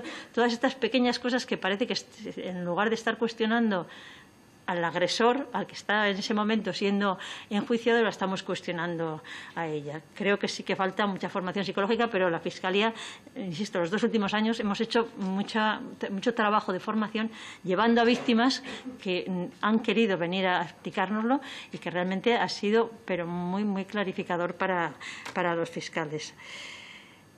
Con relación al silencio de las demás víctimas de violencia sexual, el 8%, yo creo que es el 11% las que denuncian, pero bueno, me da igual.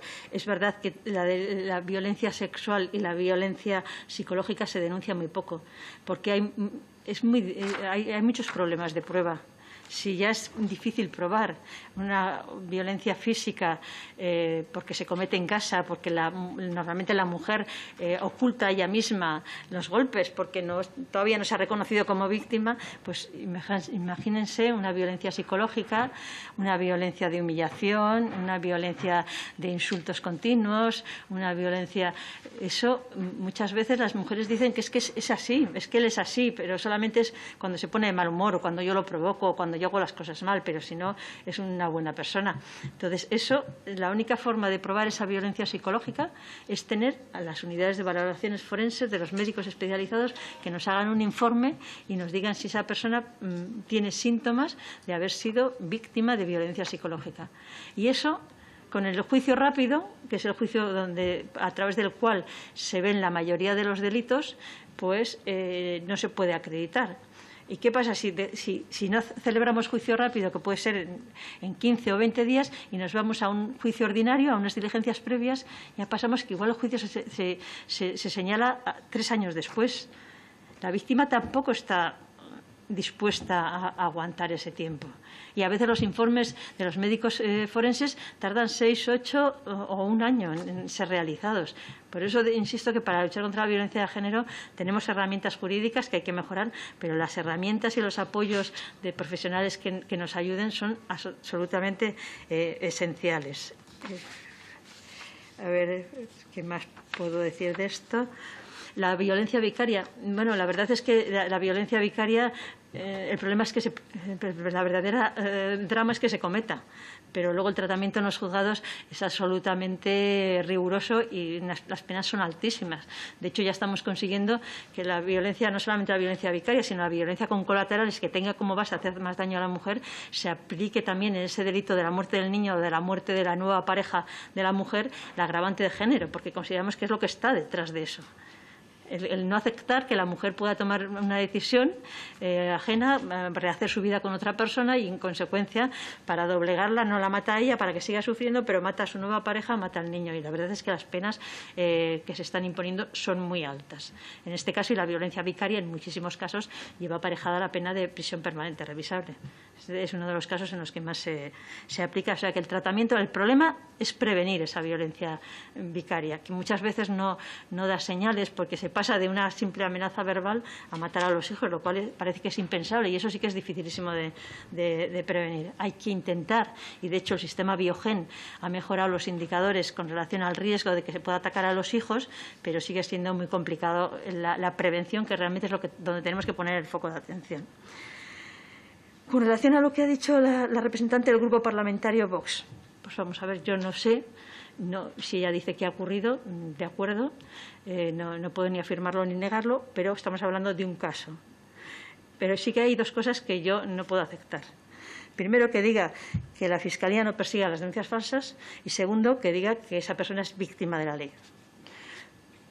Es mentira, porque la Fiscalía es el único órgano que hace seguimiento y control de las denuncias falsas. La Fiscalía es la primera institución interesada en que todas las víctimas, en todas las denunciantes que utilizan esta ley y la denuncia para hacer daño a su agresor y denuncian falsamente, hay que perseguirlas porque están lanzando un ataque a la línea de flotación de la propia ley y utilizando unos recursos que son limitados y que tienen que ir a las verdaderas víctimas de violencia de género. Pero dicho eso, los números cantan. O sea, no se hace ningún seguimiento de las denuncias falsas que se ponen por otro tipo de delitos. Piénsenlo, ¿eh? Y durante la pandemia han salido noticias de que se ha aumentado mucho las denuncias falsas de seguros y de estafas. Entonces, ¿qué decimos? ¿Que el que ha sido estafado es víctima del delito de estafa? No. Será víctima del estafador o víctima de la mujer que ha denunciado falsamente. Por eso no acepto que se diga que es víctima de esta ley de género. Será víctima de esa mujer que ha utilizado indebidamente ese recurso. Y además, insisto, estamos en un caso, los números son limitadísimos y, desde luego, lo que no puede identificarse son todos los casos en que se sobresee o se dicta una sentencia absolutoria con denuncias falsas. No tiene absolutamente nada que ver. Con relación a la Orden Europea de Protección, que hablaba la señora Becerril, pues yo creo que se hizo con muy buena intención, pero ha dado muy mal resultado. Ha dado muy mal resultado porque se desconoce mucho, aunque en la guía de actuación con perspectiva de género se habla de la Orden Europea de Protección para que se ofrezca y se comunique a las víctimas, pero lo cierto es que se utiliza muy pocas veces.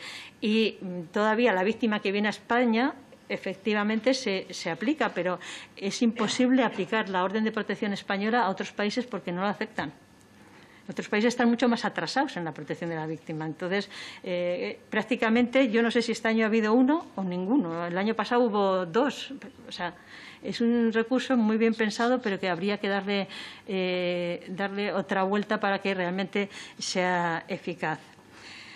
Con relación a las víctimas con denuncia que resultan asesinadas, ¿qué es lo que falla? Falla la dispensa. Falla la dispensa. En la mayoría de los casos que han denunciado, muchas veces no se llega ni a acordar una orden de protección porque inmediatamente llega y dice que no quiere denunciar. Otras veces se acuerda la orden de protección, pero renuncian a ella. Eso es lo que pasa. Y luego a la vez pasa pues que la víctima de violencia de género sigue teniendo una relación afectiva muy fuerte con el agresor, sobre todo si hay hijos menores. Y con frecuencia, a pesar de la orden de protección, pues vuelve con él o permite otra vez que venga para que vea al niño, para darle de comer, como ocurre a veces. Y precisamente en esa debilidad de la mujer es en la que se produce el nuevo ataque, porque es que la violencia de género es cíclica y cuando una mujer ha denunciado a un maltratador no puede esperar que la dé palmaditas en la espalda. Lo que se puede esperar es un incremento de la violencia, porque ha dicho lo que no tenía que decir, que es que la está maltratando. Entonces, yo creo que es gran parte de lo que falla eso y el acompañamiento desde el primer momento de la víctima durante el proceso, porque es duro. Con relación al stalking, creo que lo hablaba, no sé quién lo preguntaba, también la señora Becerril. Bueno, el stalking efectivamente se introdujo en el Código Penal en la reforma de 2015, pero es verdad que había un fallo que se ha intentado corregir en la propia Ley de Libertad Sexual, porque una de las disposiciones modifica el artículo 172. Y es que exigía que ese acoso, ese acecho, esa constante intromisión en su vida le produjera a la víctima una alteración grave de su vida. ¿Qué pasa? Pues que ello obligaba a la víctima a aguantar hasta que el daño fuera muy grande, porque si no se archivaba el caso. Y además siempre volvía otra vez a poner el foco en la mujer, no en la conducta en sí. La Fiscalía, el año pasado, hablando de este delito, considerábamos que ahora con la reforma de la Ley de Libertad Sexual ya no se exige alteración grave de su vida, sino cualquier alteración, siempre que haya un acto de intromisión continuo y perseverante, en alguna de las formas que establece el Código Penal, cualquier alteración en su vida ya puede constituir el delito de acoso. La Fiscalía decía que igual había que poner el foco en la actitud de esa conducta para producir graves daños más que en la producción de ese daño, porque la producción del daño depende un poco de la fortaleza y del estado de ánimo de cada mujer y la resistencia. Entonces, pero creo que el quitar la gravedad de la alteración como requisito del tipo va a ser un avance en la Ley de Libertad Sexual.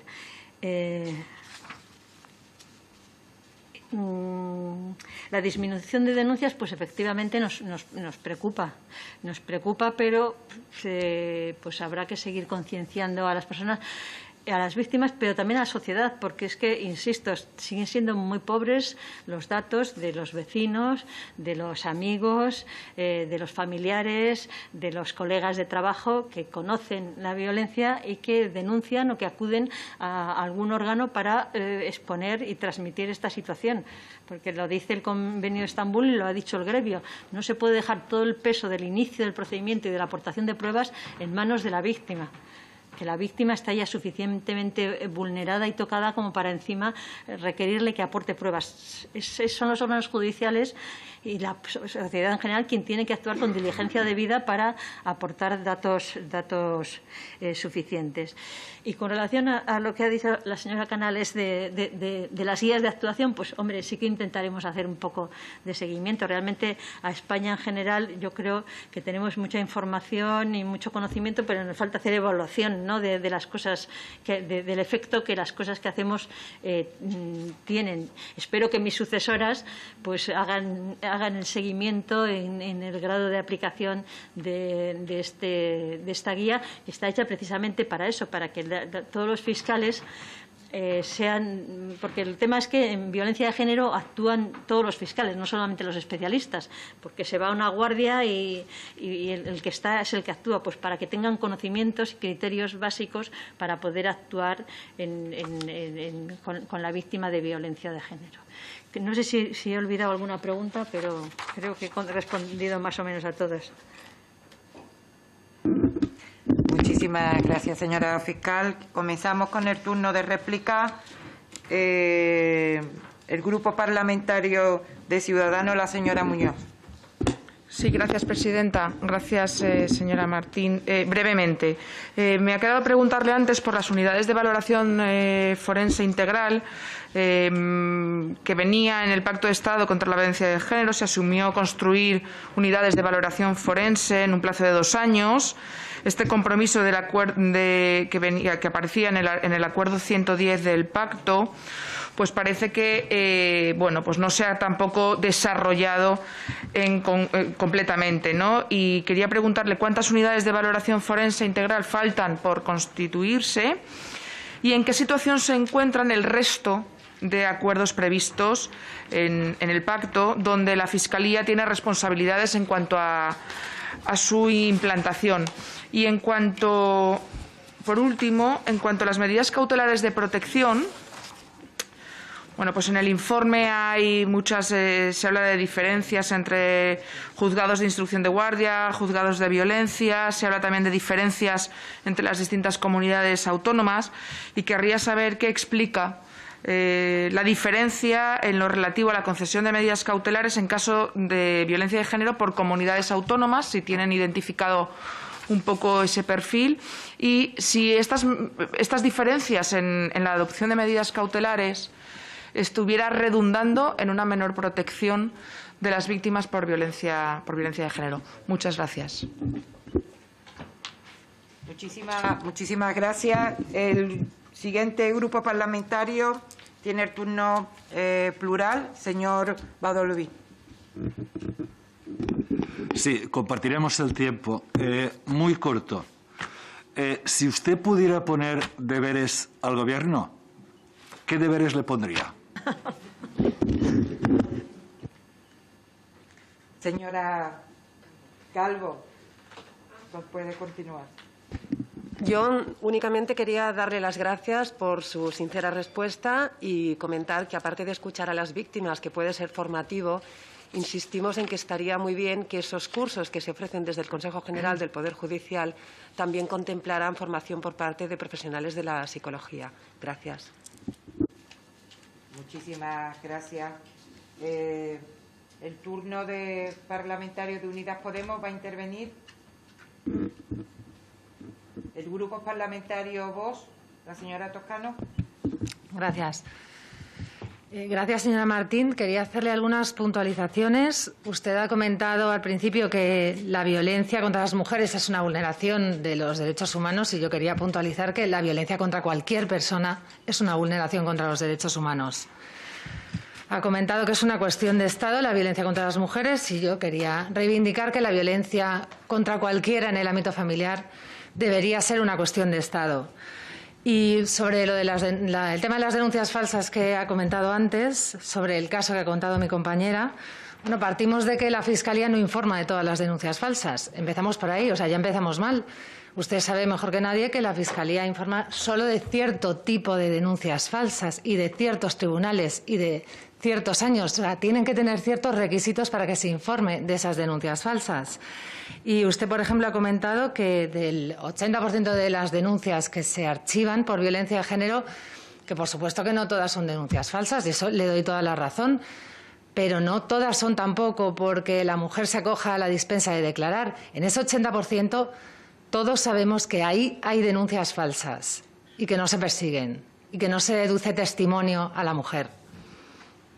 Y sobre las denuncias falsas también le querría preguntar si la Fiscalía ha actuado de oficio en las redes que se han descubierto que utilizaban las denuncias por violencia de género para cobrar ayudas. Querría preguntarle si la Fiscalía ha actuado, porque si no sería un abandono de funciones públicas. Y terminar diciendo que creo que no es asumible para un Estado de Derecho esta vulneración de la igualdad ante la ley. Creo que no es asumible unos tribunales de excepción, no es asumible unas leyes y unas medidas que cada vez son más contra solo un sexo y solo a favor de un sexo. Como he comentado a veces, imaginamos que todo esto fuera para, todas estas medidas fueran solo para blancos. Sería escandaloso. Pues esto es lo que hace esta ley, lo que hacen todas estas medidas. Creo que no es asumible que nunca quieran ver la verdad, que no asuman que hay violencia contra otras víctimas, que no asuman que hay denuncias falsas, que no asuman que hay denuncias instrumentales, y yo creo que la Fiscalía lo sabe, y que no se persigan. Y no es asumible un Estado en que el Poder Judicial, la educación y ya son todos los niveles de la sociedad están adoctrinados por el feminismo y lo que usted decía. Tiene que ir finalizando, señora. Sí, que sí, el PIN parental precisamente es muy necesario porque a los hijos los educan los padres y no tiene que venir el Estado a decirle a los niños que son violentos por naturaleza. Muchas gracias. Muchísimas gracias. Tiene el siguiente turno la señora Becerril. Sí, muchas gracias, presidenta. Me gustaría saber su opinión, señora Martín, acerca del papel de los medios de comunicación a la hora de tratar un tema tan sensible como la violencia de género. Estamos viendo estos días en programas de televisión cómo se trata y si es un tema importante dar visibilidad a estos temas, porque, por ejemplo, la violencia psicológica, que es tan difícil de demostrar, se está abriendo ahora los ojos a mucha gente alrededor de esto, pero me gustaría saber si cree que está habiendo un exceso y se está haciendo un juicio extrajudicial, porque también se habla de juzgados, de denuncias, y bueno, su opinión en ese sentido. También me gustaría hacer mención sobre qué piensa sobre cómo se podría proteger de manera más eficaz a las víctimas de agresiones sexuales, también en muchos casos envueltas en prostitución y sobre todo en casos de menores, como el escandaloso caso de Baleares, donde fallaron estrepitosamente los servicios sociales e incluso el Parlamento Europeo ha pedido que se siga investigando esa barbaridad. Y bueno, finalmente darle las gracias y poniéndonos no solo yo, sino todo nuestro grupo parlamentario a disposición para impulsar medidas que ayuden a los que, como usted, trabajan para acabar con la violencia de género, porque la teoría la sabemos todos, pero necesitamos acciones eficaces para acabar con esta situación, porque la ideología no frena la muerte, porque los agresores no matan a las mujeres por su pensamiento político, sino porque las consideran de su propiedad. No se trata de criminalizar a todos los hombres, absolutamente no, sino de perseguir y castigar duramente a los agresores y de responder a las víctimas, y además de hacerlo con urgencia. Muchísimas gracias, señora Becerril. Siguiente turno parlamentario, la señora Canales. Ahora. Gracias, presidenta. En este segundo turno, pues seguir haciendo algunas consideraciones, como que teníamos, y lo hemos dicho algunos grupos parlamentarios y creemos que es muy importante, la obligación de seguir adaptando la normativa al Convenio de Estambul, considerando violencia las diferentes manifestaciones de la violencia de género que se ejercen sobre nosotras las mujeres, como lo que son una flagrante violación de los derechos humanos. Tanto es así que en algunas comunidades autónomas, como la mía, en las cuales la normativa se ha adaptado, con una ley para una sociedad libre de violencia de género, las víctimas de todo tipo, en todas sus formas y en todas sus manifestaciones, acceden a los recursos públicos de la comunidad autónoma. También las víctimas de agresiones sexuales. En ese sentido, poner en valor también la Ley de Libertad Sexual que tiene preparada el Gobierno y que va destinada en esta línea, adaptando la definición de consentimiento que dicta el Convenio de Estambul, y con la apertura de los centros de atención a las víctimas de agresiones sexuales las 24 horas al día. Asombra cómo los delitos sexuales y contra la indemnidad sexual se han visto incrementados un 12% en este informe. También me gustaría trasladarle una pregunta con respecto al problema de la ciberdelincuencia que ha señalado antes, y es qué medidas pueden ponerse en marcha, cree usted, para mejorar las medidas de protección a estas víctimas. En cuanto a las denuncias falsas, pues volveré a insistir una vez más cómo las voces discrepantes contra el sistema de protección de la Ley 1/2004 pues han creado una serie de mitos falsos alrededor de las víctimas de violencia de género, y uno de ellos son las denuncias falsas, llegando a la conclusión una vez más que después de revisar los datos de los informes, las cifras de denuncias falsas siguen siendo irrelevantes, mientras que el daño que producimos a las víctimas y a sus hijos e hijas es irreparable. Por cierto, me sigue asombrando tremendamente que, a la vista de los datos tan contundentes como estamos viendo esta semana, haya partidos políticos que nieguen una realidad tan abrumadora. Son muchos y variados los asuntos a abordar desde el Ministerio Fiscal y que pueden mejorar la respuesta de la atención judicial a las víctimas y que se produzca una mejora de la percepción que las mismas tienen del sistema judicial. Debe ser un compromiso de todas las instituciones el que haya una mayor implicación de todos los actores del sistema para conseguir un cumplimiento íntegro del Pacto de Estado, que es para lo que aquí estamos. Solo así vamos a conseguir eliminar esta terrible tragedia de nuestra sociedad. Desde mi grupo parlamentario, además, me gustaría darle las gracias a la fiscal por el trabajo que ha realizado durante este tiempo y desearle la mejor de las suertes para el futuro. Muchas gracias. Muchísimas gracias a todos los grupos parlamentarios por haber sido, además, tan cumplidoras del tiempo en este turno. Y ahora le pasamos de nuevo la palabra a la señora fiscal para que responda aquello que considere oportuno. Muchas gracias por los deseos en mi nuevo puesto, en mi nuevo destino. Pocas cosas tengo que añadir a lo que ya he dicho. Con relación a las unidades de valoración forense integral, no tengo los datos concretos de dónde están en todos los sitios, pero, por ejemplo, Madrid no tiene ninguna unidad de valoración forense integral todavía.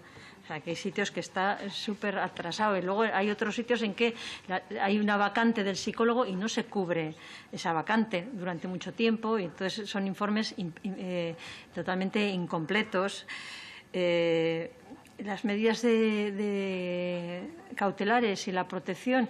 Bueno, de hecho, la Fiscalía, ante estas diferencias y preocupadas por estas diferencias, pues había intentado iniciar un estudio, como nosotros no tenemos presupuesto, con una universidad que ya tenía presupuesto, para analizar. Nosotros aportábamos datos de órdenes de protección y la universidad hacía estudios de todos los indicadores que íbamos a elaborar conjuntamente para ver qué indicadores eran los que afectaban en la diferente respuesta a la orden de protección.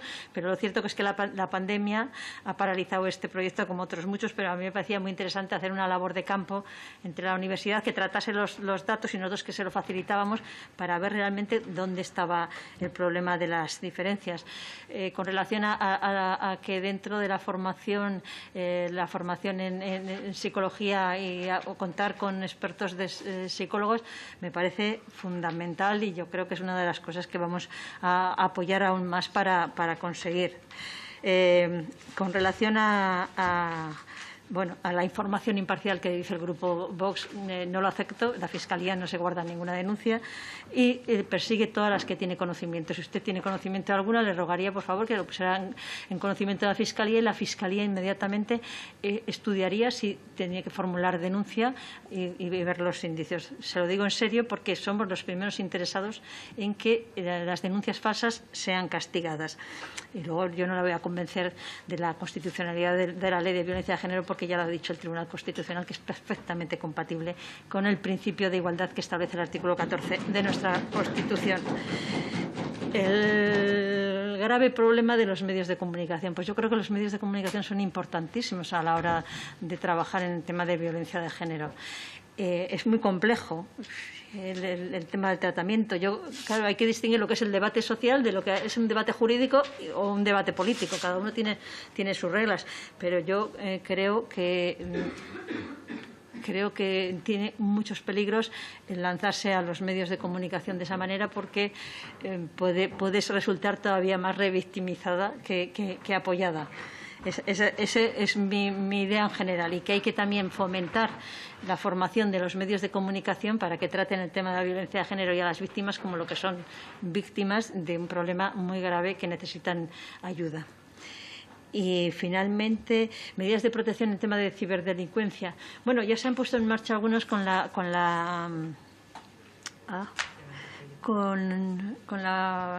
de protección de datos, con la Agencia Española de Protección de Datos.